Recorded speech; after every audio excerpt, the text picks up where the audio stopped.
afternoon, everybody. I'm your host, Lionel Tavares from the Sabbath at Midnight, here to bring you these new t-shirts we just got made. They have the crucifix in the front, very obvious, so you could show off exactly who you represent. The back has the old school, old English. Okay, we're keeping it gangster, and we're keeping it truthful. So if you guys want to grab one of these shirts and you're not ashamed to represent Jesus Christ, and you want to help a Christian podcast grow and reach bigger audience, please reach out and we will sell you one of these shirts for a very reasonable price. If you are international, it will be a little extra, but work with me and I'll work with you. I hope you guys have a good day and God bless. Hello, everybody. Welcome back to the Sabbath at Midnight. I am your host, Lionel Tavares. As always, extremely glad to be here. And today we are here for episode 29. Episode 30. Episode 30. And today we're going to be talking about Bigfoot. We have a man by the name of Tommy who says he was attacked and survived an attack by a Bigfoot. So this is the first one for me. It sounds very intriguing and interesting. So with that being said, I don't want to give too much away. I don't want to keep yapping. I want to let the guest tell his story. And Tommy, go ahead and introduce yourself. Tell us where to find your book, the whole 9 yards. Go ahead, buddy. Hey guys, thank you very much for having me here. I feel very blessed to be speaking to you because this is a real story, not just a scary story. You can find my book on Amazon.com. It's the easiest place. 100% real Bigfoot survivor. Sorry, I'm an accidental author, so I'm not an author first. I've already got ridiculed. My plot line is terrible, and so do my characters. So I'm sorry I didn't die right enough for the old lady, but however, I still wrote down what happened, and I put it together in a book for all my friends, and you can also pick it up at Barnes & Noble. 100% real Bigfoot attack survivor by Thomas Dougal. So thank you. Sounds amazing. So with that being said, Tommy, if you can, let's jump right into the story. Let's start at the very beginning, how this all went down. And from there, just, take over the show. Sure. Thank you guys for having me here. I really appreciate you. Like I said, I chose you guys because I knew that you would have respect to the story. Absolutely. And give it its dignity. Because I couldn't even make up something like this, nor would I ever want to carry this, to be honest with you, ever. This is not my style, to be honest with you. So let me start off backing up a little bit. I served some time in the military, got hurt, and then served my country then properly in Homeland Security. I was a consultant, and I worked in the NBC Tower downtown Chicago. It was awesome. My cover was where we were supposed to be news investigators, although in our office we were setting up some meetings in Washington and doing some pretty cool stuff for our country. And then fast forward to my parents getting ready to retire. Dad's a race car driver and has been all his life. So we retired close to Daytona Beach, Florida. And I was only supposed to come down here for approximately about a year or so. And then I was going to go back home and have my job again because it was pretty cool. And I worked pretty hard to get it. Top security clearance, I was feeling like a stud, to be honest with you. Very far away from any of the life that I'm currently living now. It was very busy. It was downtown. It was awesome. It was city life. It was pretty cool. I enjoyed it. So I came down here and I signed up for motorcycle school to follow mom and dad so I can be close to them. And like I said, I was just going to get them situated and then come back home to Chicago and, live my life again. So one of these nights I decided to go to motorcycle school and I enrolled in Harley-Davidson mechanic school. And we put together custom motorcycles and built these, and on the weekends, I worked for a company called Red Ember Cycles. Bald guy, come and see him. He's got some bitchin' cycles out there in Daytona. But anyhow, worked for Bald Guy, worked for T-shirts and beer, and we put together custom motorcycles like Orange County shoppers did and had a lot of fun. And the guys at Wyotech that I went to school with taught me a lot, and it was awesome. And we worked really hard. And one night I invited the guys out to my neck of the woods, which is like kind of out in the boonies, and it's through this little place called The Loop. We had some fun. It was nothing out of the ordinary. Picking up some chicks, that didn't necessarily go right. And then my boys, they took off. They went riding on their bikes. And I had a little issue with my license from the state of Illinois that they didn't really like me still. So I had to still wait some time out. And so basically, I guess the joke was on me. I was supposed to take a taxi on the way home. And being in the boonies, I guess there were no taxis here. So I had to walk home. And that's basically where the story really starts. So on the way home here, the Flagler Beach Bridge is in the middle of nowhere, and it's gorgeous. And it's over all this water. And over the edge of it, it's between the state park. And all of a sudden, I seen like this big inflatable thing, right? That's what I thought it was. Like these rich people from like where I'm from are like having this party, right? Like a big inflatable building. This is what I seen. Yeah, it looks like a soccer ball.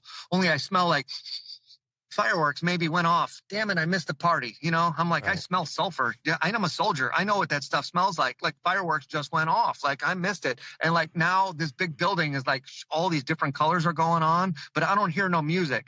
Wow. So it must be wrapping up, right? That's what I'm thinking. Right. So I look over and like it's like way off in the distance, like maybe 2 football fields away. It's pretty far, right? So you know what you usually do when you're out in the middle of nowhere, like over water, you're skipping stones and you're a kid, you let out a couple of hoots and you hear an echo, right? So I figured, well, I'm being goofy, right? So I let out a whoop, whoop.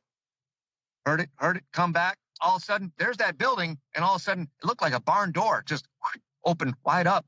And man, that building is huge, and that door must have opened about maybe 15 to 20 feet up. And that thing that just walked in, man, that shadow looks like a Bigfoot, but that can't be a Bigfoot because that's silly, because that's not a UFO. That's a building, and Bigfoots don't exist, especially not around here. I'm walking home, man. That's ridiculous. I was just talking about Harleys and having fun and picking up chicks. So all of a sudden, here comes all these things, and they all start coming out of this thing. And like, there's a football team of these things. They look like Bigfoots, and now they're running at me.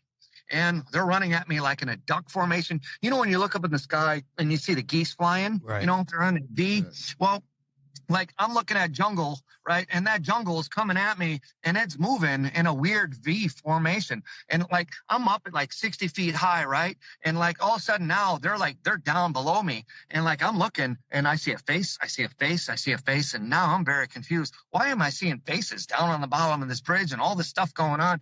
I'm thinking, what the hell is going on here? Right. They must be hogs, right? They must be deer. There must be something going on down there, but I can't figure out what the hell is happening. All of a sudden, here comes this thing. It runs up the staircase, and it does a little hop. Now, that's a man's body. Now, I don't know what's going on down there. That's a party, people coming out there, and they're pissed. I don't know what's happening, but I seen a bunch of faces down there, that's for sure. And I just seen this big dude hop this staircase, and he's in front of me, and now he ran down the sidewalk in front of me, and now he is hiding, squatched down, and he's looking at me. And now I know I'm in trouble. The hair on the back of my neck is starting to rise, and I'm like, oh, dude, here we go. All right, I'm getting ready. I'm going to get into a fight. This dude is huge. Mm-hmm. He's bigger than Shaq. And, man, this is going to suck. But, okay, fine. All right, pal. You want to roll with me? This is going to be your worst night ever. I'm thinking this dude's trying to rob me. Like, he's hiding. I'm seeing like I don't know, what is he wearing? Like a ski mask? Is he wearing like some kind of knit hat or something? But I see his face. He's looking at me, right? So I'm seeing all black all around, you know? So I cut a little angle on him. So I got 30 feet on him now. You know what I'm saying? I'm not walking on the sidewalk. I'm walking on the other side of the street. I'm on the bridge where cars should be coming, but it's a little late. You know, it's about 10 o'clock at night. There's not so many cars coming. It's not although that late. And now I see this dude, this joker, he's going to try and rob me. And like I said, I'm from Chicago. I've gotten robbed several times before and had to fight my way through it. Here we go again. I'm in paradise, and now I'm pissed. This dude's trying to jack me up. Now I'm going to hurt him. I'm going to teach this sucker a lesson. I'm like, okay, come on, dude. Let's go. You want to come follow me? So now I'm walking down my street.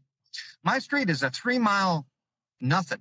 There's woods, jungle on both sides, and I'm pissed. I'm going to hurt this man. I'm 6'1", 215 pounds. I've got several black belts. I'm an airborne paratrooper. I've been in the military. I know my business, and now I'm pissed, dude. I'm pissed. Why is this man? Why is this happening? So here, let's get it on, because I'm out here. He's out here. We're going to do it now. So I'm walking down the block. here he comes. He's following me, and damn it, he's big. And I'm thinking, that's Sasquatch, son of a bitch. No, it can't be. This dude's huge. No, I'm going to have to hit this sucker, man. We're going to make quick work on this dude. I'm going to have to give him all I got, you know? And now he's hiding behind trees. Now he's coming out. He's ducking. I'm like, that's Sasquatch. And all of a sudden, okay, we're moving a little bit further. Now there's no more tree line to hide in. Now he's coming straight at me, and he's gaining ground. And I can clearly see this thing is giant. And I can see now my mind is not playing tricks on me. Hey, that's enough now. This thing is a Sasquatch. I can see, you can see it's coming, and it's coming, and it's coming. And I can't move any faster. Now my legs are burning. It's on fire. I had shin splints from being an airborne ranger. I can't move. I'm like, I'm on fire, dude. I'm going to fall down. And I'm like, oh my God, what is happening to me? Like, this thing is coming, dude. It's coming now. And it's going to get me. And I'm like, what do I do? And I'm like, oh my God. I'm like, don't let me die like this. Like, you've got to help me. Like, don't leave me out there. I've been a good person. This is bullshit. This is a Sasquatch. I can see it now. It's coming closer. It's like 60 feet. I need help. And I hear a voice. Now, this is a voice that I've heard when I was like maybe 10, riding my bicycle off a cliff. I don't know who this is, but I've heard it maybe 2-3 times in my life. But it grabbed your attention. It's like your mama's voice. You know. And I heard very clearly, grab your lighter. Animals are afraid of fire. I knew this voice. When I looked down, he was standing in front of me, like close. Now he's looking at me, I'm looking at him, and I'm digging in my pocket, and I'm looking for my knife. I heard what she said, but I'm going to stab him in the freaking throat, okay? And this thing is like 10 feet tall, 5 foot wide. His arms are about as big as my body is wide. I can clearly see its face and its cone-shaped head. He's got a human face. His eyeballs are black. And he's standing and looking at me, and I'm like, dude, what are you doing? What else do you say? I'm looking at a human's face and this Hulk body, and it's covered with hair, like red, long hair. I see his wiener, everything, dude. Damn. He's right in front of me. Amazing. It's a Bigfoot. And I'm scared shitless. I didn't pass out, and I'm looking at it, and it goes to grab me. That's when I had my hands. I've got goosebumps right now. It's freaking me out. That's when I reached in my pocket, and I grabbed my lighter. It grabbed a hold of my arm. And I'm not here to tell you, okay, when all of my black belts and all in my MMA and all of my stuff that I've been doing since I was 5 years old. This is popular now, man. But Karate Kid came out a long time ago, bro. I'm 47 years old. Okay. Like, this stuff is all popular now on TV, but we've been doing this for a long time. Me and my boys, you know what I'm saying? I'm not here to talk smack and say that I'm the biggest, baddest dude on the block, even though that I think that I am, you know, I couldn't do this. This thing scared me. It grabbed me, and I was like, ah, and it was like, boom. And I punched it, and it was a reaction. I didn't even think it happened. It touched me. I swung. And I connected. My feet were planted perfect. I hit his nose, and I remember hitting its nose. I threw a right hook. That's how close it was. It was like, boom. It was close. There was no stretching. It was like right here, right now. Like, boom. Right, boom. Hook your shit up right now, man. Like, right in front of me. We were nose to nose. I hit his nose, and I remember that thing smushing. And then it stopped.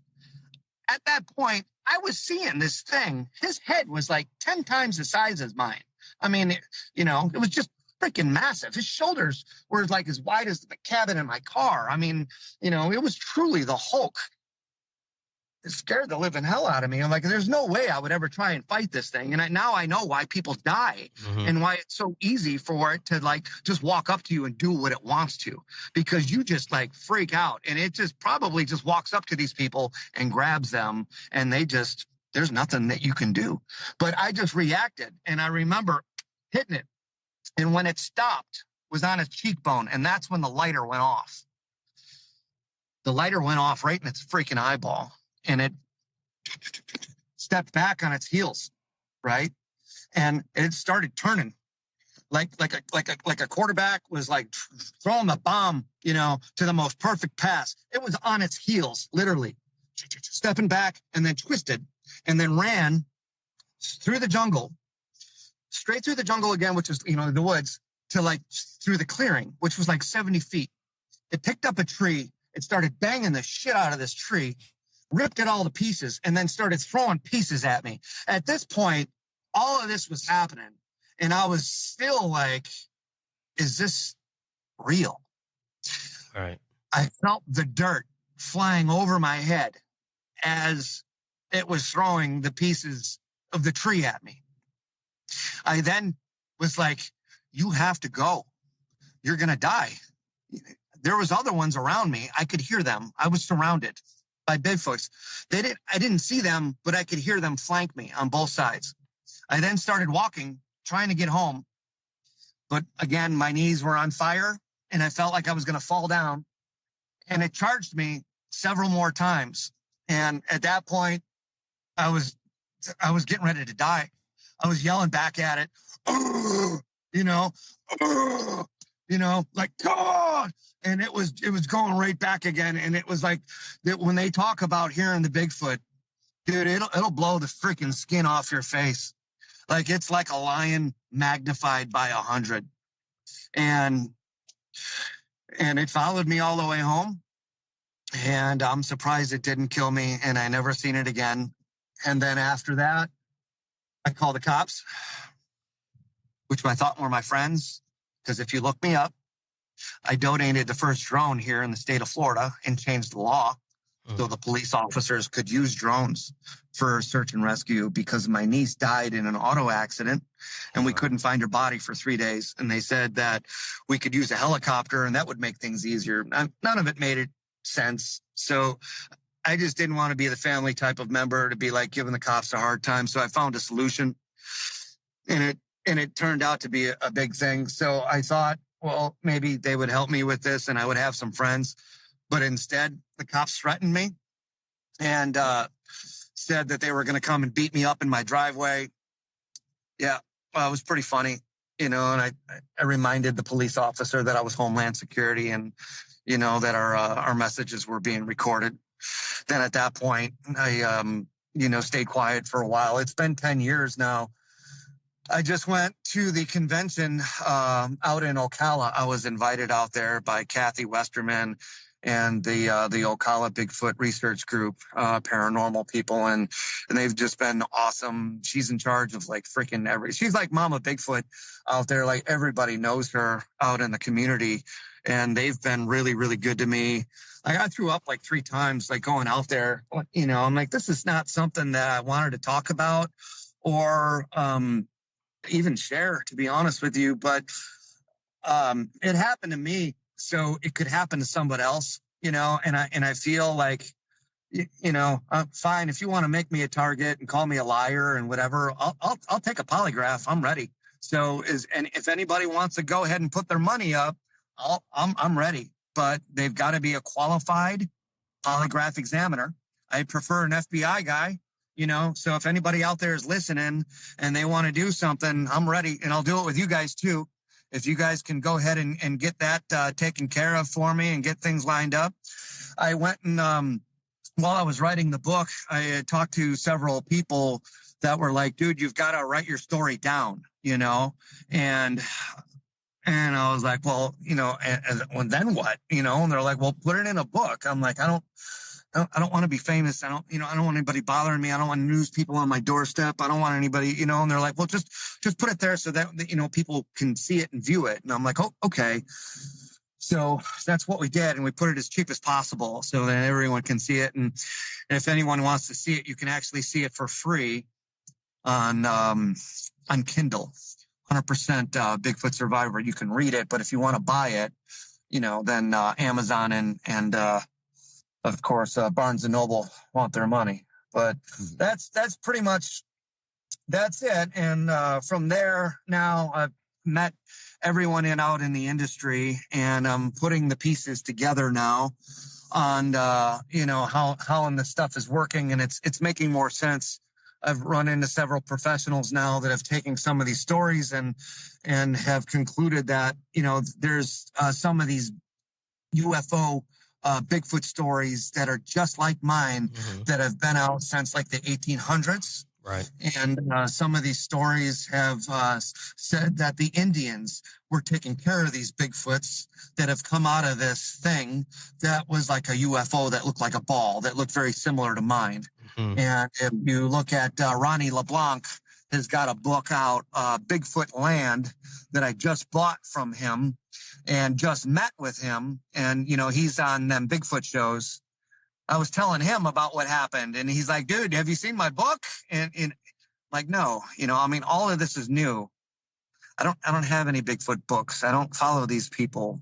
You know, I'm like, this, you know, this stuff is, it makes me sick to my stomach. You know, this never should have happened. I came here for race cars, motorcycles, and hot chicks, bro, not Bigfoot and fighting for my life. You know, but I feel that I have to say something because, you know, nobody's going to care about me, right? I'm a single male. I don't have a family. But what if somebody happened to, like, somebody's mom out there? So it's happened to somebody's baby, you know? David Paulides has got them books out there now, and, you know, missing 411 that people are missing in these national parks. Yeah. Well, I'm surrounded by these national parks, and now I just had a major issue. So now I think that I should say something, you know? Yeah, it makes you wonder if there's missing people out in Florida in that area in the past, in the present. Well, it does. And that's what I was trying to achieve with the police department. I figured, hey, let's collaborate and let's see, do you have missing people in this area? You know, that's what I was trying to find out, you know, as an investigator, but they don't want to work with me, you know, unless I got a badge on my chest. And right now I don't. I'm an insurance agent. You know, I teach Medicare, you know. When you seen this UFO, you said you're walking on the street and you said it was pretty large, right? And it was flashing different colors and whatever. Did it look, could you tell if it was metallic and what colors was it? Was it, that's the thing. Yeah, that's the tricky thing. You know, it didn't look like a traditional UFO. It was like a building. It looked like, well, you know, I'm from the country out in Illinois. And if you look up on the internet, Bo Jackson, my hero, you know, football, baseball superstar, he's got a training center out there. It's like this big inflatable type of building. I mean, it's huge. It's like you could play football in there, and they do. You know, and that's what I thought it was because that's what I'm familiar with seeing, you know, and I've never seen that building over there before, but it wouldn't be unusual. Because where I'm at is not only paradise, but there's $1 million homes here. You know, I mean, you see, you know, Ferraris, Lamborghinis, and Porsches every day around here. I mean, it's not unusual. You know what I'm saying? So to walk down the street and see something new and, you know, I was like, hey, cool. You know, somebody put something out there, way out there in their backyard, you know, and they're having a party, you know, and that's what it looked like a soccer ball, but it was opaque. That's not the first time I've heard about something like that. We actually had a guest on here who worked in the military who saw houses that were flying and moving, flying houses. So to me, that sounds like something similar to what you saw, like these UFO-looking houses or UFO-looking buildings. Well, I've seen a lot more in the military, but I am not going to comment on that because I'm afraid of my life. Absolutely. And I'm not, you know, I'm just going to be real with you. So I'm glad that gentleman is able to come out and some of the other guys. But I was in Fort Benning. I'd like to say they're connected. And I'm going to be the first time that I'm actually comfortable with saying that. But I'm not going to go into it any deeper than I just did. But I honestly, I think that, you know, it was just like the stories that I seen in, you know, from Ronnie, you know, and he was a big help to me because honestly, this stuff freaked me out. You know, this is not supposed to happen.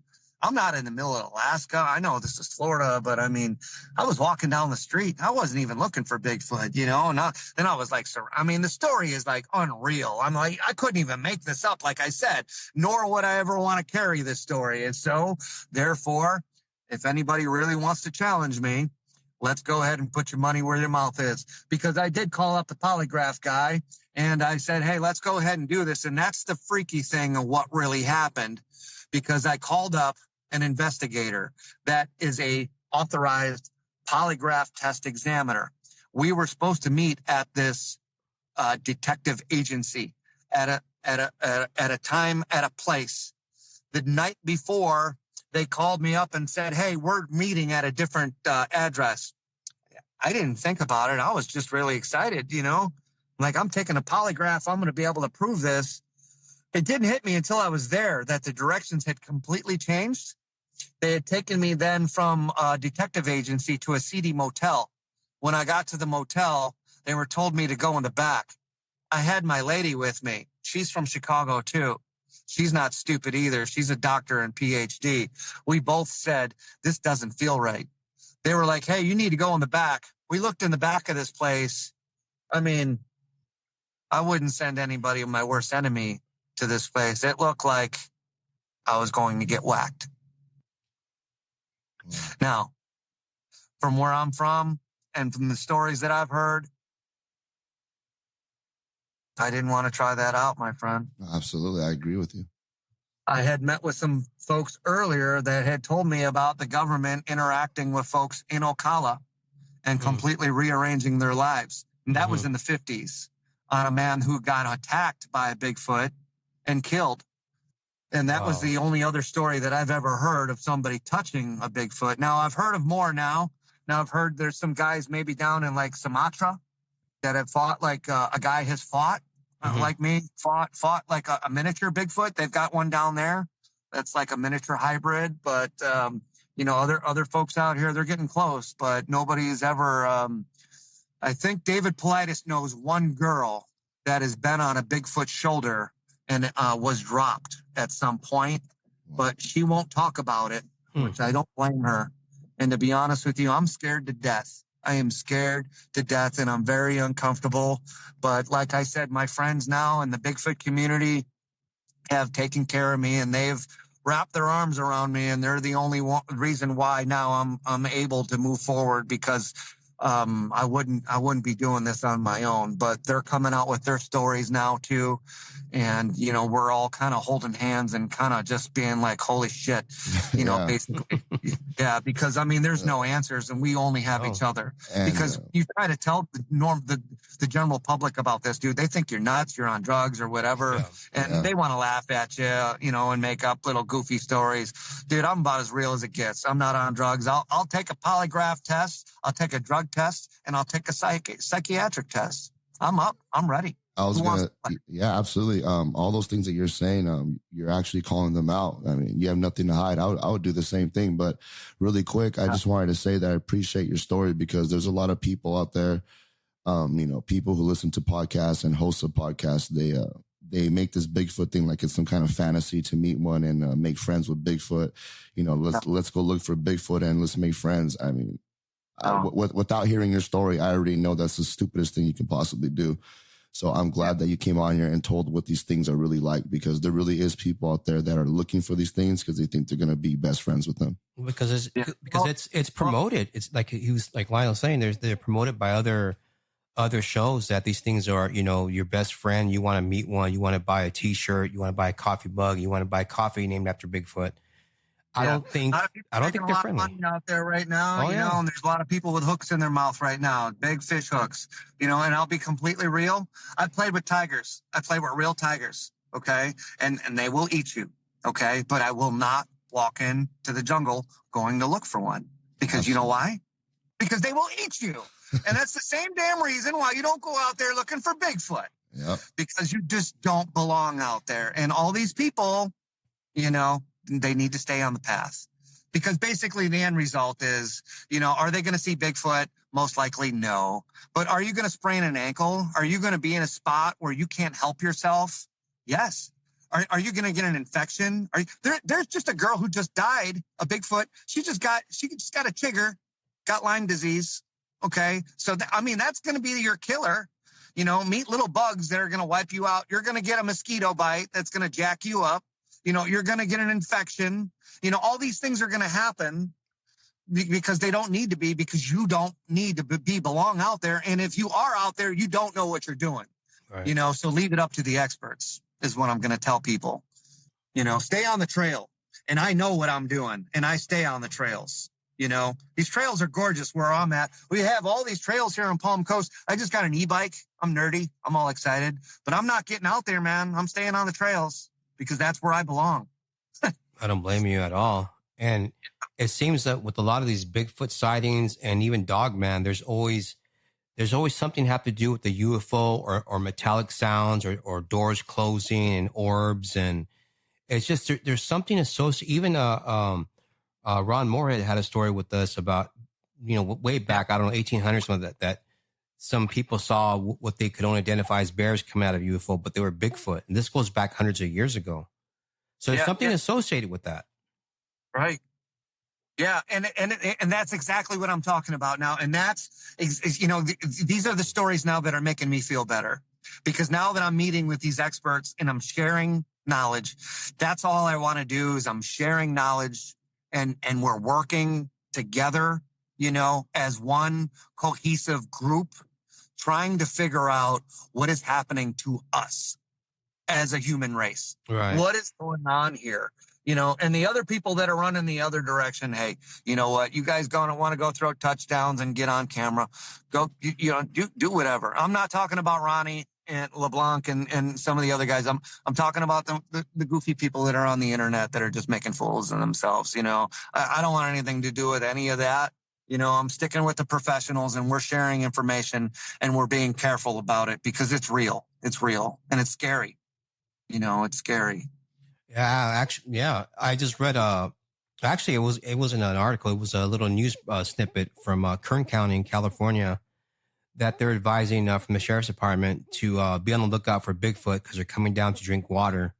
So yeah, that's out there. Well, I'll be honest with you. There's lots of changes going on in the country now. Yeah. I think my thing was a little bit different. It was probably just random, like normal. But now, we have COVID, major change. We have California fires, major change. Mm-hmm. We have tons of people, that are making migrations now from California to Arizona to all the, what do they call it, the Rust Belt states, Kentucky, Tennessee, or, all them places are now, like my neighborhood here, the jungle is being dug up. Like we've got hogs, we've got snakes, we've got things that you normally don't see. Right. And that's just the normal stuff that we're seeing, and then, these people are saying that, we're seeing cryptids like everywhere. Yep. Like there's mass amounts of sightings now, like ever before. Well, I think that's attributed to the internet, thankful now that we're all talking, but however, I think it's really happening. I think it's really happening. We also got a shit ton of alien disclosure going on mainstream media. I mean, every outlet you can possibly imagine. What's up with that Las Vegas thing that just happened the other day? A month ago, that aliens landed in their backyard. There's video footage. I mean, it's everywhere now. You can't get away with. You can't make that up. I mean, that's as solid as it comes. There's no way. You actually seen the stomach on that thing? He was sick. Did you watch that creature? It was scared and it was sick. No. Watch the stomach on that thing. It was heaving. Oh, send it to me. It was dry heaving. Just Google it. I mean, you'll see it. That it was like they show the creature itself. I'll send it to you. Yeah. What do I Google? I'll send it to you. I'll send it to you. Just Google, Las Vegas alien, and you'll see it. There's like 1,000 pictures of the, it's pretty clear. It shows it like with the 3 fingers. It was like kind of hiding in the corner, not the one that was up trying to drive the truck away. That was kind of cool. I figured, if I was landing on the planet, I'd try to drive a truck away too. These people are scary, But it was like go in the backyard. But that was the thing. They were trying to figure it out. It was like, is this CGI? Is it? Everyone was like, oh, it's CGI. Watch that thing's stomach. That's diaphragm and its back. It was dry heaving because it was either so scared or the air was toxic to it. That's what I was about to say. It wasn't having a good time. It crashed, So when these Bigfoot, when they disappear, did you see them disappear, or you just kept walking, or what happened there? So, no, I was surrounded and I could hear chatter from all the rest of them, like of excitement. That was the scary part. It was like, it was a gang and they were getting ready for watching the alpha to get it ready to rip me apart. Right. And it was like, they were all watching, and he was the only one that approached me. And I knew if I got off that road, I was dead. Right. I heard them around me, and I stayed to the center line of that road because honestly, my escape route was jumping on somebody's hood of their car, and I was going to act like a madman and make them drive me to the police station. I didn't care. Oh, yeah. If, hey, whatever, man, let's do 100 miles an hour. I don't care. Let's get me out of here as fast as possible. Fine. Right. But for some reason, there was no cars that night. And that sucked because I almost died. And it followed me all the way to my doorstep. And that freaked me out because I was afraid it was going to rip my door off of my house. Oh, wow. It could have. And the freaky thing is after that is I had goosebumps that were set in stone on my arms and my whole body for 40 minutes. My hair stood extended straight out, even on the back of my neck. I now know how prey animals feel before they get eaten. Yeah. So when you hit that thing with that right hook, did any blood come out? I mean, did you, man? I mean, so when you said you do MMA, I'm actually a boxer myself. I actually train boxing. He's got a shirt on that says, I fought a tough one with Tommy, and I'm going for round 2 or something. I don't know. He should have hit that thing with an uppercut right after. I hooked his ass up good, but I'll tell you, I don't know. That's the thing is like, are these things dogs? Like what are they? Are they there to retrieve? Like it was like, this is a whole nother level now. Like this came out of UFO. So like I could deal with a Bigfoot out in the woods, but now it come out of so now I fought something from another planet. Like I'm really confused. I don't even know what's happening. And like some of my Bigfoot friends are like, that's not a Bigfoot. You fought a Nephilim.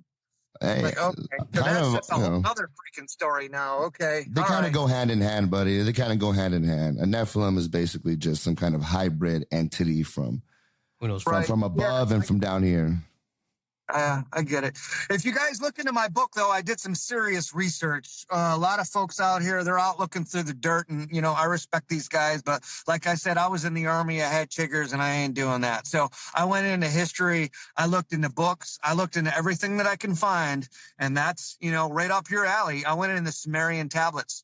And if you look into them Sumerian tablets, you will see about the war that they had, right? The good and the evil. And they had that lady who created the demons. And if you read that, she created what is called the hairy hero. And that's Bigfoot. And she also created the dog, which was what the Wolfman, which is what we have now, right? But here's the thing. They called it the hairy hero. That's what they said its name was. What do we call our dead soldiers, gentlemen? Heroes. That manuscript was written 10,000 plus years ago. And in the Bible, they call the Nephilim the heroes. Yeah, the heroes of old. Right. Yeah. I think we're missing a lot of there's a lot of missing pieces in the puzzle. But when I talk to people like you now, we're able to fill those in a little bit better. And every day it gets a little bit more exciting about our future as a species now. Well, what I postulate is Bigfoot could possibly be the ancient Horites in the Bible, which means that the hairy cave dwellers, giants, they could be a remnant. Like Lionel's saying, these are they could be a remnant of the Nephilim, for all we know. And if they're coming, the sons of God made it with the women on the earth and created, different chimeras, why wouldn't they come down back in some kind of dimensional spaceship or something? And because when we interviewed people like Ron Moorhead, getting back to him. I mean, he told us about force fields and these things had force fields around them and like what looked like a lightsaber going around the woods and like this tech. What are they doing with this tech? Yeah. Well, me being from Illinois and being, I'm out in big buck country, boys. I can chase a snake through the grass. I know what's going on. And I thought all of that stuff was just a bunch of Hollywood. And now I'm finding out it's reality. And it's like, holy cow.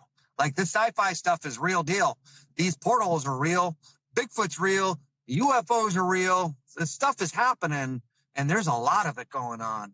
And these people are educated. They're not on drugs. They're not goofy. They're not drunk. They're not, these like, they're just not on anything. They're super smart people and they're experiencing these things, It's just, I'm lucky to be alive. And now I have the opportunity to meet people like you and Mr. Moorhead and Mr. LeBlanc and everyone else out there.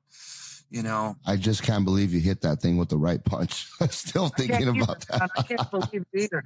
You know, matter of fact, I talked to Dr. Maria Meyer, and she was like first on my list. She laughed at me, and I know she was making fun of me, and she was like, "Oh yeah." She goes, "Why don't you just tell everybody you punched him in the face?" I was like, "Okay, all right, fine. How about I name my book that? I punched Bigfoot in the face," you know?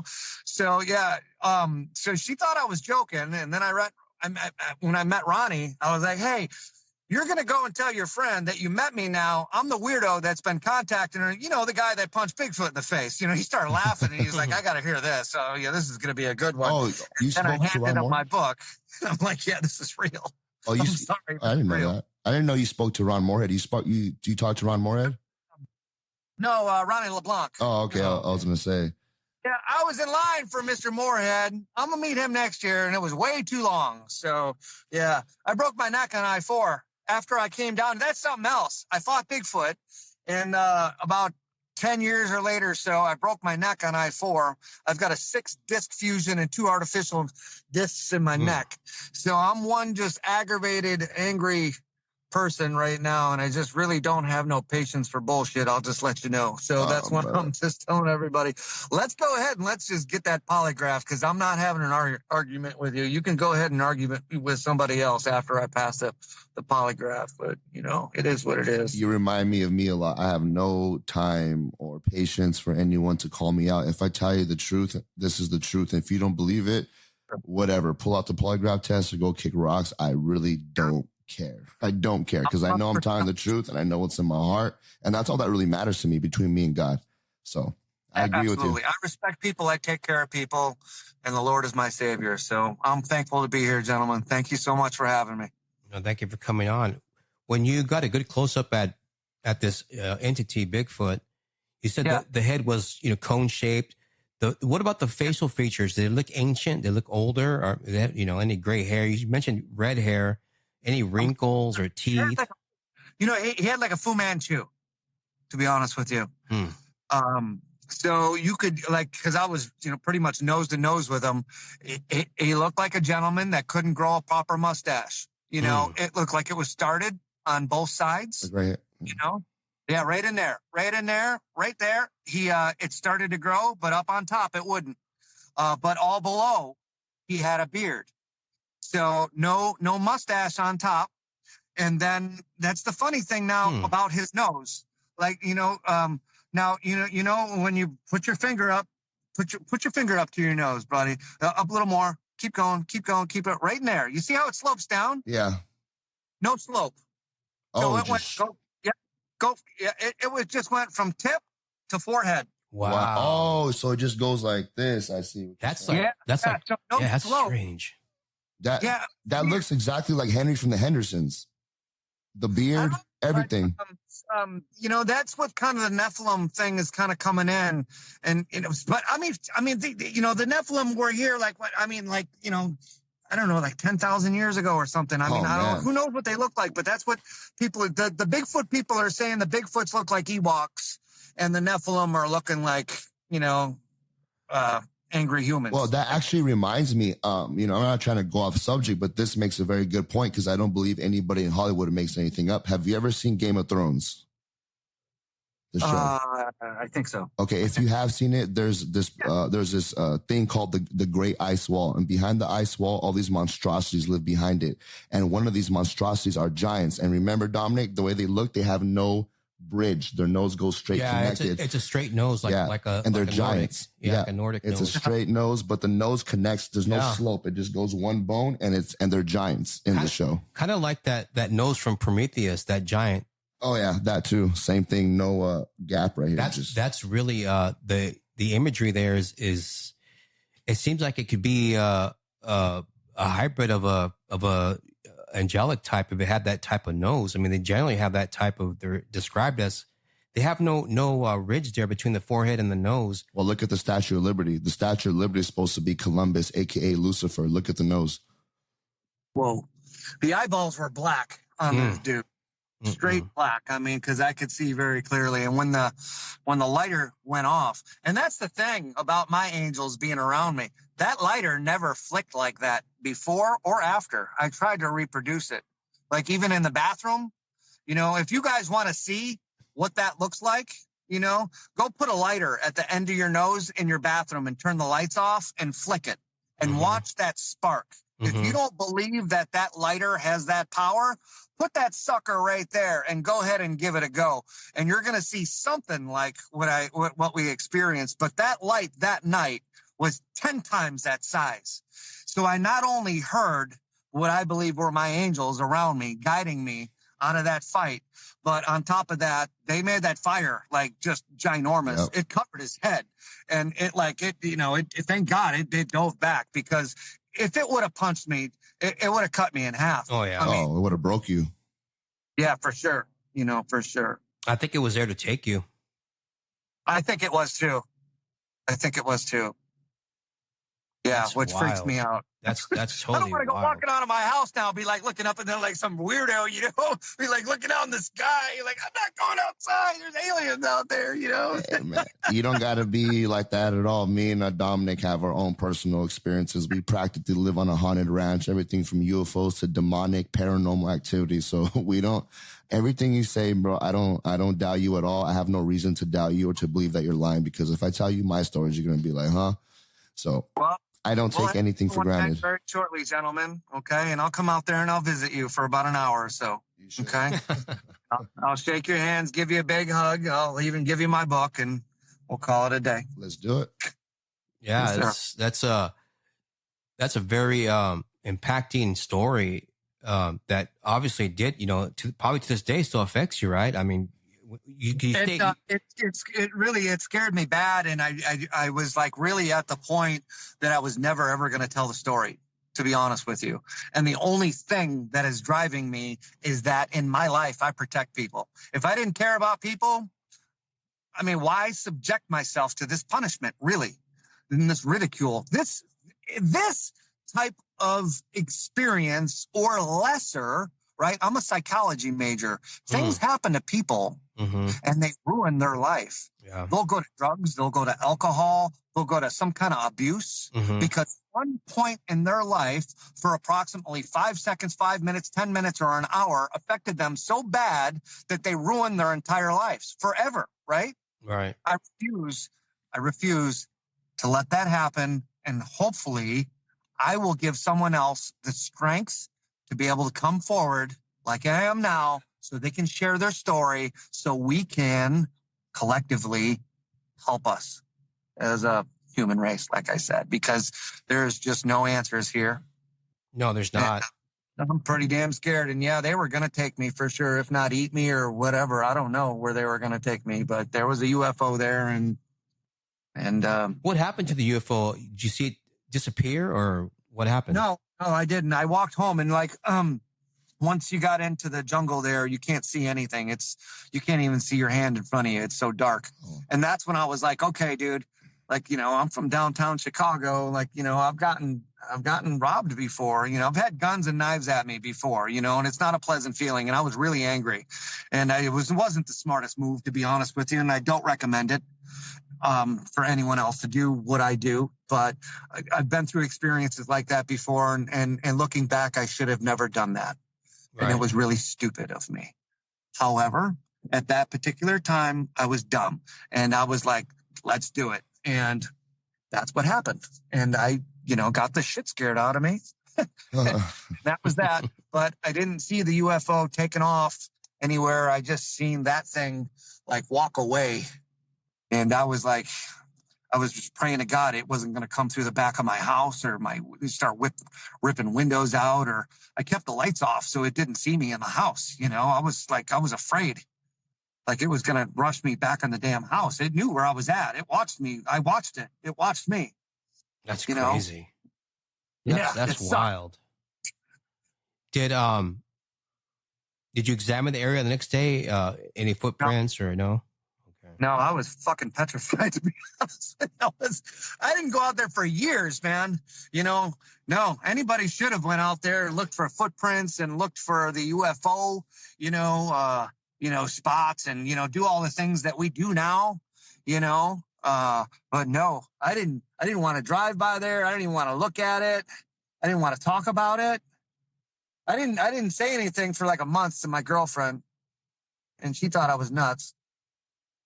So, and then I had to tell her, hey, it really happened. how did you find and out about the show?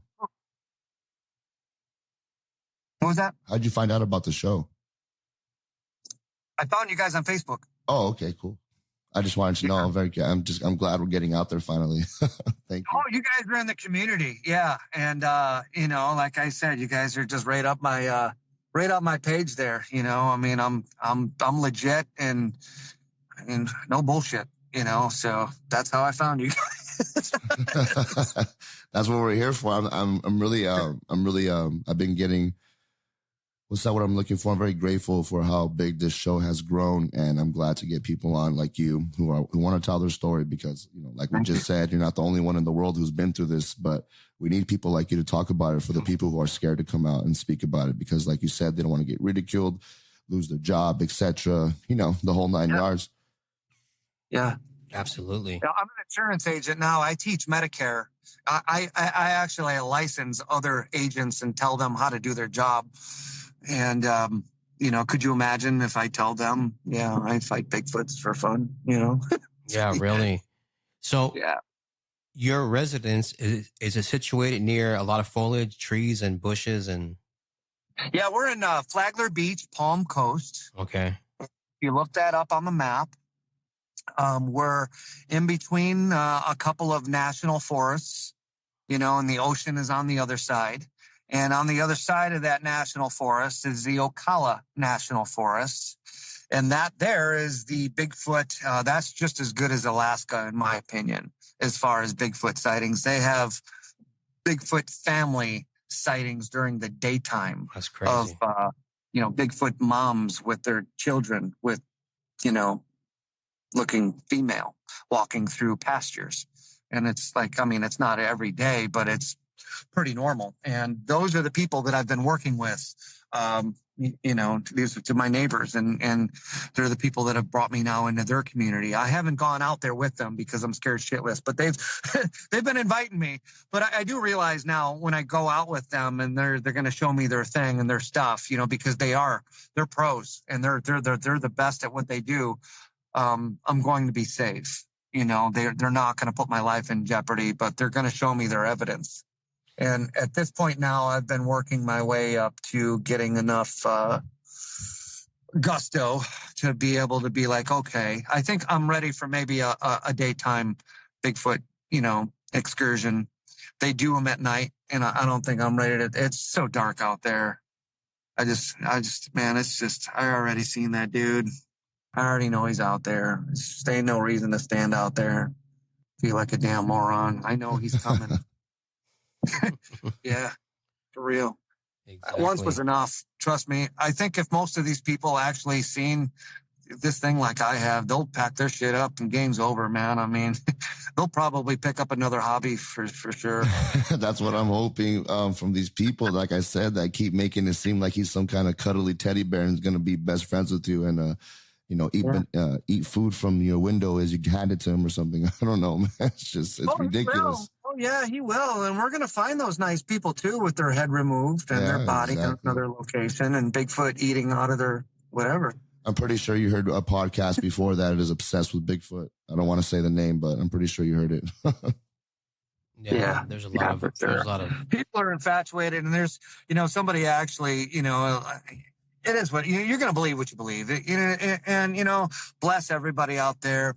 I hope everyone has a beautiful life, but life just isn't that great, in reality. And, Bigfoot's not going to sit on a bench with you and tell you about the universe and tell you about, how you screwed up in 7th grade on your test, and you should have done a little bit better. He's not going to do that, unfortunately. He's going to treat you like a tiger will, and a tiger is going to say, hey, how you doing? What are you doing out here? You smell a little funny. I may, take a bite out of you or I may leave you, but that's going to be up to the tiger, and the Bigfoot, either you're going to get a little close to the Bigfoot and he's going to say, I'm going to check you out, or, you look a little vulnerable. I might rip your head off so nobody ever sees you again, so, and that's what's happening with some of them folks now that we know that are up in Alaska and some of them places where they went, and them hunters now, even in some places I heard of a monster in Georgia that was like close to like 15 to 20 feet tall is what they were saying this thing was. It's a Bigfoot? Like, that I've seen was like 10 feet. But this other thing that this group, I've heard this story of a group of hunters. There were 6 of them, and all of them got ripped to pieces looking for this thing that was 20 feet tall. And they were from Iowa. These dudes massive. were from Iowa. Yeah, and they went looking for this creature, and they found it, supposedly, because, no one can explain what happened to their bodies. So got eaten. And it was some kind of Bigfoot, you think it was, or what did they say? A Bigfoot, yeah, and they were going to track this thing all the way to the end, and they weren't going to stop until they got it. They were some tough Midwestern boys, and they weren't taking a no for an answer. Not tough and they enough. tracked it, and they found them boys. Wow. They never found what they were looking for, but case closed pretty much because no one was looking for what they were looking for, because the end result was, get your body ripped in pieces. That's crazy. Yeah. Craziness. Well, thank you for coming on, Tommy. Do you have any last closing statements? Yes. Any recommendations for people out there looking for these cryptids? It's not a joke, be very careful, even with the ghosts. There's demons out there. I don't know what's going on with this thing. I believe that, I'm not over religious. However, I've seen people being overtaken, in my life. And, you just can't add all of these things up, and these things, they've been written in all these books and Bibles, and it doesn't matter what religion there is, they all say the same thing all over the world. And where did the gods live? They lived on the mountaintops, and what was down there below? They were the Bigfoots. Like, why are they there? I don't know, but they were there. And these stories are everywhere. All I'm telling people is, enjoy life, be educated, take care of each other, and do the right thing, not the wrong thing. And you'll be good in life. Absolutely. I guess. Yeah. Amen to that, my friend. Again, thank you for coming on. Thank you for sharing your story. It was very, very fascinating and intriguing, to say the least. I believe you 100%. You're not the first one you're the first one that I've heard that actually punched a Bigfoot, which is amazing. But the little things that you told me, the details of what it looked like, the UFO houses, I've heard that before. And like I always say, everybody can't be lying about the same thing. So with that being said, again, thank you for being on the show. If you can hang out until we stop recording so we can chat a little bit, we're just going to, give the outro really quick and just stay on, buddy. Thank you. Cool. Thank you, everybody, again, for listening to the Sabbath at Midnight here with my co-host Dominic and my guest Tommy. Again, you can follow us, like us, share all our podcasts on Facebook, Instagram, and TikTok. And also, again, you can find Tommy's book again where, my friend? On Barnes & Noble and Amazon Books, 100% real Bigfoot attack survivor, Thomas Dougal. There you go. Amen. All right, guys. Sabbath at Midnight signing out. God bless and good night.